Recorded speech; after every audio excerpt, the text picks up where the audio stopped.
Welcome to Subramani. I'm going to talk to you about what you should be doing because of the Ukraine-Russia war, and which does not seem to be in a great mood to be ending, right? So, initially, I had made a video saying you have to do nothing, which is completely true. I still think you don't need to do anything. But however, if you are a retiree and you are panicking, then you have to be more worried because wars will happen, other oil prices will fluctuate, interest rates will fluctuate, and markets will come down 10-20%. In fact, tech stocks are now testing bear markets. Bear market in the sense that it is down to let's say 20% in the US. Indian markets may be down only about 5-7%. It's not really down in a big way because even though there has been FII selling, there has been domestic buying, domestic institutions have been buying. So really not suffered much.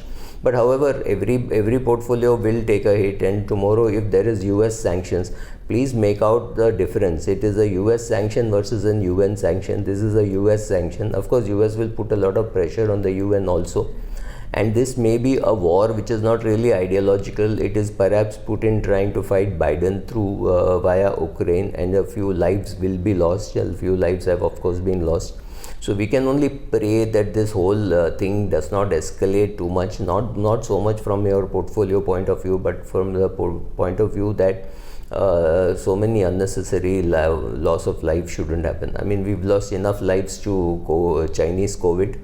I don't see any reason why we should be losing life to some political moves like this, except that you know that both the sides are trying to test their armament factories in a place called Ukraine. Ukraine is just like typically they say Balika Bakra, between two ego clashes, right? So whatever it is, I'm not getting into whether they should have gone to war or not gone to war.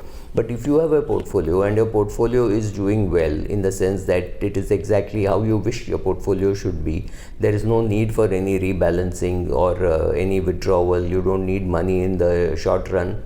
Then there is nothing to do. Like they say, just press on, right? If you're investing, continue to invest. If you're a retired person and you have money for expenses in the bucket number 1 and bucket number 2, which is the debt funds and the interest being accrued on that, and or your dividend income, right? If that is sufficient for you, this is not a situation when you need to panic. The market has not fallen so much.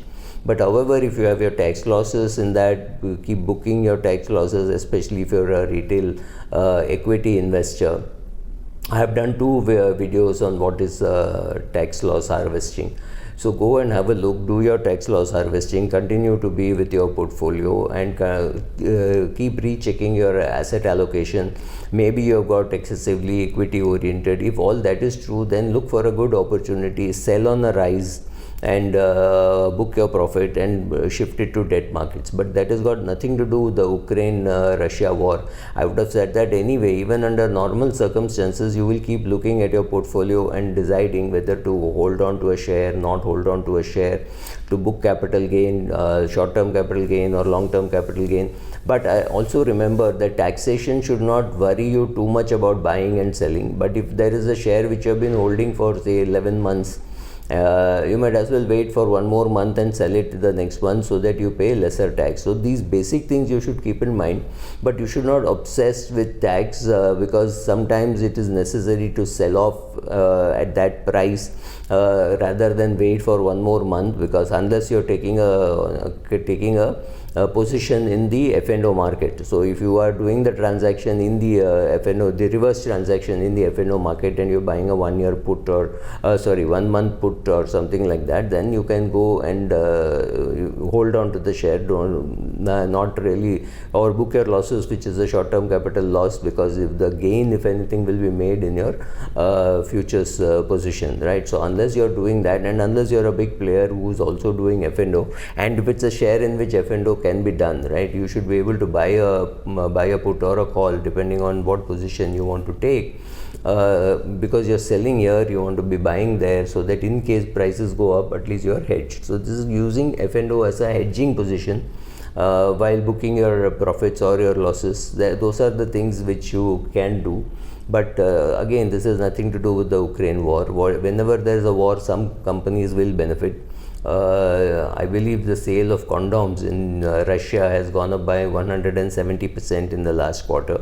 So you never know how to take a position, right? You don't know what share to buy, you don't know what share to sell, you do not know what is the impact of the Ukraine war on the companies which you wish to hold for a long period of time. So if it's a time when, because of which oil prices, crude prices go up, it's fairly obvious that companies like Asian Paints, there will be a drop in the margin. And if this is a good reason for you to add Asian Paints to your portfolio, believe me, I'm not recommending it. It's that I have it at some historical cost. It's not that I'm recommending at this price.